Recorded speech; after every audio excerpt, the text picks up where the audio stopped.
What's up? I'm Percy. This is Mercy. Mercy is eating some breakfast. She made this beautiful pancake breakfast for us. We made it together.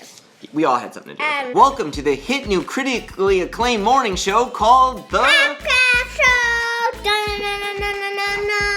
Where every day we upload a short little video that's entertaining, hopefully entertaining, educating, distracting, motivating, some of those things. So before I stuff my face with this, because I don't have to actually do much of the talking today, because you know who's going to do most of the talking? William Osman. William Osman. That's what we do. Well, our interview went better than it normally does. That's good. Hopefully you think so. If you watch YouTube, William Osman is blowing up, probably doesn't need a ton of introduction. He's a YouTuber who builds really crazy robots. I'm William Osman, and today we're going to build toast buttering robot. Oh my God! Does some crazy science things. Pumping in the living room. Goes like and does these like cars. He made like Moist Pony. Huge turning. Oh, and there's the shot. Moist Pony all over the arena. Moist Pony, yeah. Yeah, they're hilarious videos that have a way of getting kids, I don't even know if he intended this, but interested in science. So she's a big fan, I'm a big fan. And he was generous enough when I mentioned this to him to do an interview. So take it away, Mercy and Percy from another dimension. Dude, how's it going? Thanks a ton for taking the call. Yeah, no problem. I'm doing good. I went to bed late last night, so I just woke up. Perfect. So you've got like huge fan here. Like you've tweeted, you've got her calling her own mom caretaker now. Yeah, that's good. Very good. I like it. It resembles the role, so I'm not sure I'd still be alive. So she has a few questions she'd like to ask you. Yeah, let her rip.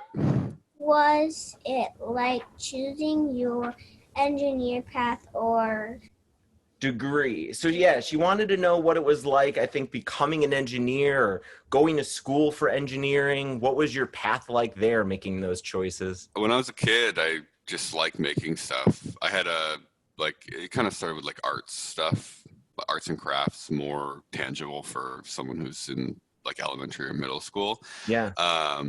And then I would play with little motors, or my mom had bought me this expensive, the Lego Mindstorms, the first Lego Mindstorms that came out. I don't even remember how much, but I remember her talking the other day about like how she like saved up to buy that for Christmas.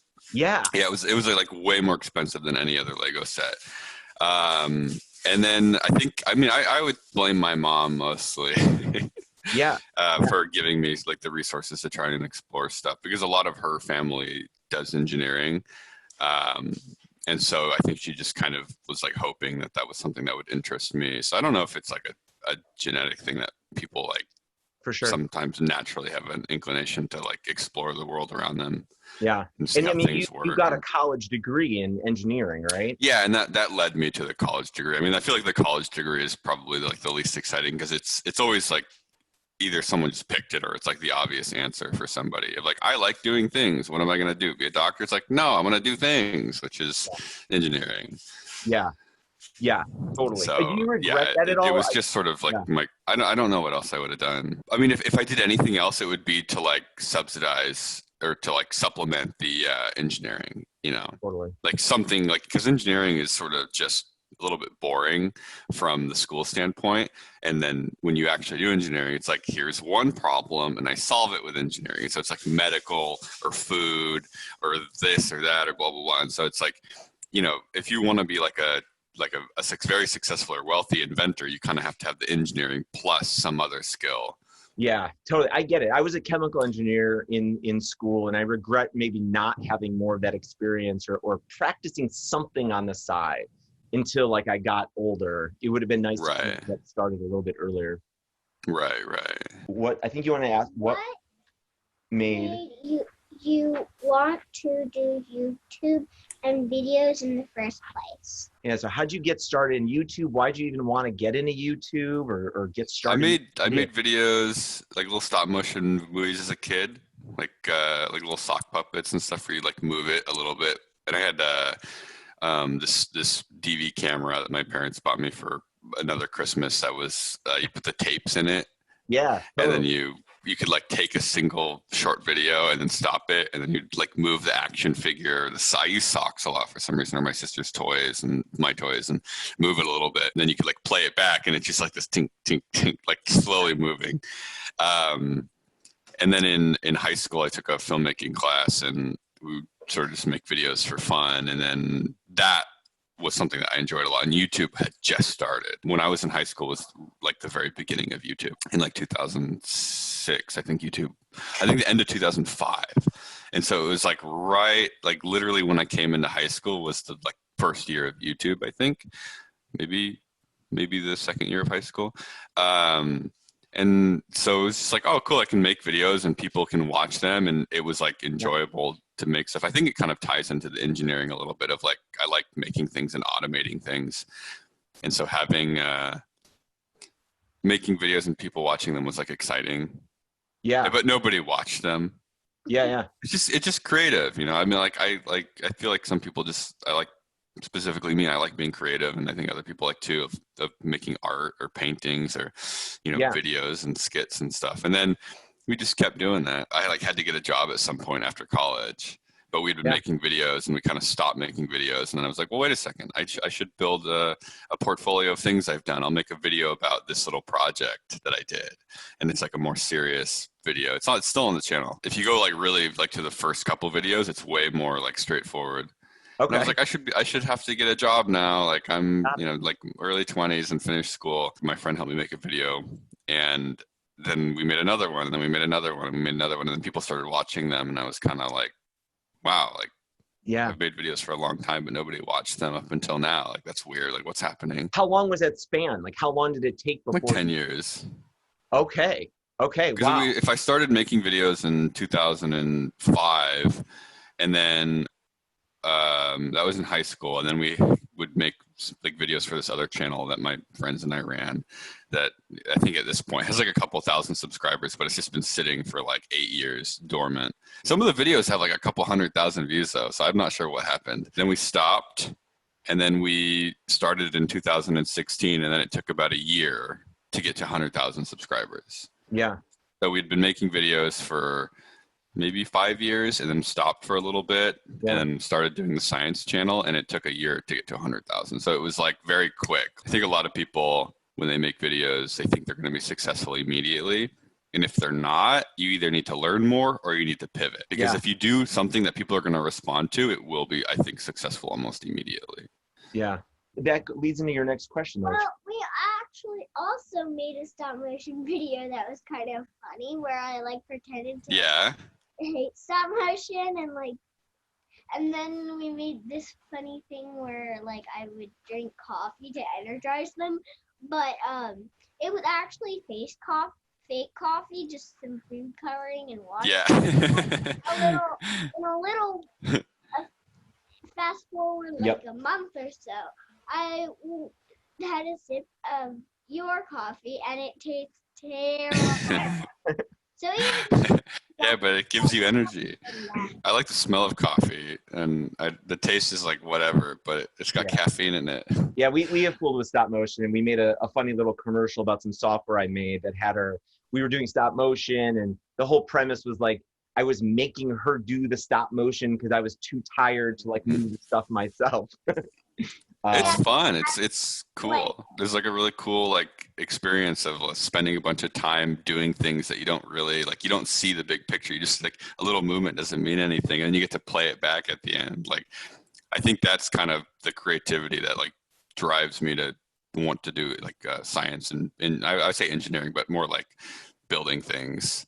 Because it's like you do all the work, you do all the little things, and then at the end it's like, look at it, like it works. That's like a good lesson for like life, right? I mean, that feels like that for everybody. Like they do these incremental things, and it feels like they're not getting anywhere. And then you look at the end of it, right? Oh my gosh, what a beautiful, important thing you did. Exactly. I think the stop motion is like a super like low level, really easy to access version of that, where you feel like you've accomplished something after like, you know, putting a bunch of time, you know, like a ton of time. I think there's a couple jokes, like I don't know what show it is, but there's a clip that always pops up of like he plays this video from a TV show. He like makes a stop motion in a TV show, and he plays it, and it's only like like 2 seconds long. And he's like, I spent 2 weeks on this.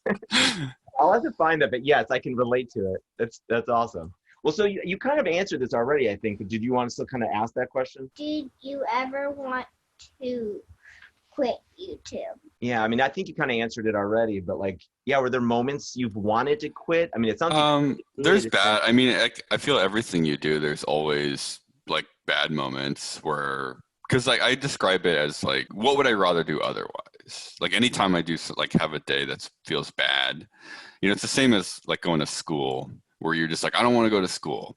And then you start, if you think about like, well, what are you going to do if you don't go to school? And you're like, okay, maybe I should go to school. Because if you look at people who didn't go to school, it usually doesn't end well for them. Right. And so for me, it's here's something that I've always wanted to do. And so if I have a bad day, I think about like, well, what would I be doing otherwise? And the answer is probably a job that I don't really want to do, or I'm stuck in like an office in a cubicle. Because like I worked like 3 different jobs up until graduating college, like 3 different kind of engineering internships. And one of them was really cool, but the other 2 were like office jobs. And I just could not, like I saw everybody in there and I just could not imagine myself like going to this office every single day for like the next 30 years. And so being able to do what I wanted to do and then get paid to do what I wanted to do. And then also, you know, like, you know, it's really easy to make more on YouTube than you would at a normal job. Anytime I have a little bit of a struggle, I just realize like, well, there are job portions of it, like parts where you have to sit down and look at like 3 hours of video and try to whittle it down into something that's like 10 minutes. If that makes sense. So it's like, this is what I want to do. Sometimes there's parts that you just have to grind. Yeah. And like, that's never going to go away. But the alternative is to have a worse life. Like, sure. Yeah. Like, I feel like you're going to probably have to, you want to do this, more of this, but you're probably going to also have to go out and get some terrible jobs. Yeah, the bad jobs though are good. Like I've had some jobs that were great experiences because you know, like I don't want to work in a restaurant. Like I worked in a restaurant for like 3 months in college. And I'm like, this sucks. Yeah. I used to work in my chemical engineering career, my brief career there. Like I worked in a uranium processing plant. Oof. And similarly, like I never want to be there again. Right. It was rough. And so that's what led me into like software and being able to kind of like shape my own career doing that stuff. So I get it. I totally get it. All right. Last question. This is probably the most important one. What do you want to? My favorite one. And your favorite one. Yep. You really want to know what he was going to do. What are you going to be for Halloween, and are you going to do any Halloween videos? Any Halloween costumes or Halloween videos coming out? I don't have a Halloween. I can't think of, because this year's kind of weird, right? Because like I'm not sure if anyone's going to be going out and about or trick or treating. A few trick or treating plans. Do we? Percy said we did. I'm gonna dress up as a dragon. A mermaid dragon? Uh-huh. Nice. Instead of like a human, half mermaid. Are you combining 2 costumes together? Mm-hmm. Nice. That's what you came up with, yep. I don't really have any plans. I usually do it last minute anyways. One year I took a piece of cardboard. I think there's probably somewhere on YouTube I may have used it. And I cut it out like in the big shape of a piece of bread. And then I cut a hole in the middle of it. And then I used masking tape to make the inside like brighter, like a white, like an off-white. So it looks like a piece of bread with crust. Chelsea had a pair of like cat ear, what do you call this, that goes over your head? Like the hair, the hair holder thing, like the plastic thing that stretches. The inbred cat, like a cat with a piece of bread over its head, but it was my face. I love it. And it's a piece of cardboard. Yeah. This year I don't know. But Halloween videos, we have a shirt. We made a shirt that kind of a Halloween shirt, not really because we're a little bit too late on it, but it's in one of the last videos I trained Jimmy Neutron to hit the big red button. It's a firefighter. Oh my god, my cat is a firefighter. And so there's a shirt, a big cat shirt where he has the costume. It's a screenshot of him with the costume on. Yeah. And there's a bunch of flames behind him, and it's just fire safety. That is awesome. I really like that video. Yeah, we've watched it multiple times. Yeah, that was tough. That was a tough. He did everything that I ever could have dreamed of, though. So I'm pretty happy because I was really worried. Did it take for you to actually train him to like hit the red button? when you train a cat, it's really easy to train them if they're hungry. And so we like had his food bowl out all the time with like a little bit of kibble in it, and so he would never have like super high motivation. So we started feeding him only twice a day instead of leaving the kibble out. Yeah. And then before feeding him, I would do the training. So he'd be hungry and he'd be like way more willing to learn. And then I would keep training him, and then like I would use the like actually feeding him as another training thing too. It was easy to get him to do little things that he already did, like touch stuff, but it was hard to get him to actually push all the way down on the button. I had to remove the springs out of it to make it easier to push. But after a while, I would say you could do it in like a week probably, if you've never done it before. It actually is kind of hard for animals to press buttons because like the button's kind of like slippery. Yeah. It's like kind of just scrape. Right. So that's like we took the spring out and it made it a little bit easier, and then I stopped using the clicker because the button itself had like a clicking sound. He would press the button because I would give him food when he would touch the button, and then I would kind of be a little bit more lenient unless he like really like pushed it or got it to click. And so eventually he learned that he had to keep pressing it until he got that click out of it. Got it. And that click meant that it was actually completing the circuit. And so it was kind of like a nice coincidence that it actually did make a clicking sound. Yeah, that's awesome. That's awesome. Yeah. She's a big animal trainer in training, I guess. So yeah, that was an awesome I video. taught my dog to circle, Right. sit, Nice. Yep. tail, dance. I'm trying to work on like ignore the brush since he really hates like being brushed. Finally, this is your favorite, Flora's Lava, where she goes on the couch when I say Flora's Lava. That's hilarious. Dog, yeah.